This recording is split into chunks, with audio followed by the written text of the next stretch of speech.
विरोधी पक्षांकडून 70 कोटी महिलांचा विश्वासघात, काँग्रेस, तृणमूल, द्रमुक, सपा ते ठाकरे आणि शरद पवारांच्या पक्षाकडून विधेयकाची भ्रूण हत्या, मुख्यमंत्री फडणवीसांचा हल्लाबोल.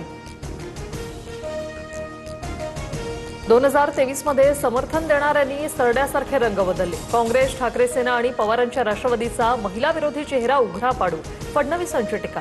महिला आरक्षण विधेयकावरून विरोधकांना ओपन डिबेटचं चॅलेंज. फडणवीस अभ्यासू आणि हुशार नेते, पण महिला आरक्षणाबाबत दिल्लीतून प्रेशर आलं असेल, सुप्रिया सुळेंची टीका. तर फडणवीस सांगतील ती जागा आणि वेळ मान्य. सुळेंनी ओपन डिबेटचं चॅलेंजही स्वीकारलं.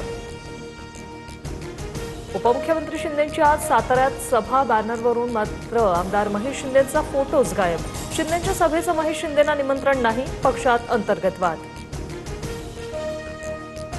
स्वतःच्या जीवावर निवडून येतो आमदार महेश शिंदेंचा पक्षाला घरचा आहे, तर ज्यांचं खावं मीठ त्यांच्याशी राहावं नीट. मंत्री प्रताप सरनाईकांचा महेश शिंदेंना चिमटा. विदर्भ, मराठवाड्यात वादळी वाऱ्यासह पावसाचा हाहाकार. जळगाव जिल्ह्यात 2 लाख हेक्टरवरील पिकांचं नुकसान. अमरावतीत घरांची पडझड, तर परभणीत आंबाबाग उद्ध्वस्त. तातडीने पंचनामा करण्याची मागणी.